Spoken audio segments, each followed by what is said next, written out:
We have snow in Snowflake, Arizona. What do you know? Although they call it Snowflake, Arizona for the snow family and the flake family, I guess. I don't know. I'm kind of from all around.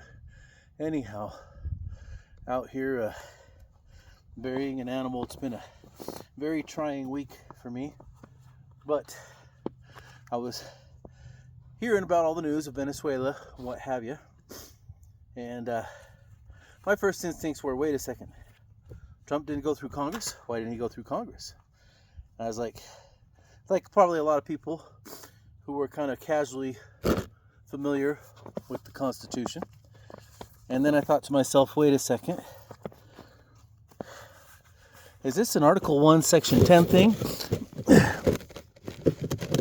Because when you actually read the Constitution, you tend to remember things that other people don't, right? So anyhow, I reviewed Article 1, Section 10, and then I asked AI. I said, are there laws passed according to Article 1, Section 10 that Trump and the State Department claim they applied to the arrest of Maduro? And answer was yes, 3 different laws, as a matter of fact. Now you got to think about this. Article 1, Section 8, Clause 10 says that Congress gets to define and punish crimes against the laws of nations and piracies on the high seas, what have you. Crimes on the high seas. I don't have it memorized, but I'm saying it fairly accurately. Now, that means they don't have to answer to any foreign nation, okay? That's just something they get to do. It's just a plenary power they have. And so they pass these laws. And so then, people are like, well, they used bombs. They used military weapons. And so I'm like, okay, is there anything in these laws that limits which weapons are allowed to be used, whether or not you're allowed to use the military, anything like that to enforce these laws passed according to the Article 1, Section 7 process, enforcing powers granted in Article 1, Section 8, Clause 10. And it says, no, there's no restriction on weapons, no restriction on using the military if they have to for these kind of crimes. And so I'm still looking for where this is unconstitutional, what President Trump did. Now, I think that he really ticks me off sometimes. I think he's got the King Noah problem at times, where somebody starts quoting the Constitution to him that's truly dedicated to it, like Thomas Massey or Rand Paul. And he says, we got to primary them. And I'm like, dude, Abinadi had the law memorized. King Noah was offended that Abinadi could quote the law so well right there in front of him. And the high priests, right, that he got to go along with his violations of the law, said, oh no, you got to put him to death, right? This is a problem. Don't support Trump when he's wrong, but when he's not wrong, as President Oaks says, just because you don't like a policy, you don't think it's a wise policy, if you constantly accuse everything of being unconstitutional when it isn't, you kind of ruining your credibility. And I'm paraphrasing President Oaks pretty badly. Rather discuss whether you think it's wise policy or not. But now let's talk about that. President Nelson just announced a temple in Venezuela a little over a year ago, maybe 2 years ago almost at this point. And we would have had a harder time with Maduro. And I think it was Chavez before him. I mean, those were rough days. Missionaries got sent home early, what have you, from Venezuela. And now they say under this new regime, which apparently we're not going to have boots on the ground. It's not going to be like Iraq and Afghanistan all over again. Apparently, I mean, we'll see how it all plays out, right? But in the meantime, it looks like actually that's going to facilitate better missionary work in the temple being there. So the fruits there are good. Was Maduro seemingly, where was the Smartmatic and Dominion machines that seemed to compromise so much of election integrity developed? Oh yeah, Venezuela. Where do drugs come from? Oh yeah, Venezuela. Where do gang members come from? Oh yeah, Venezuela. And which country refused to repatriate its own citizens who had come here illegally? Oh yeah, Venezuela, right? So were they truly maybe committing laws against the crimes against the laws of nations? Well, Congress has the power to define it, and apparently I need to read those laws. They're usually really long, but apparently they did. have some kind of application to this.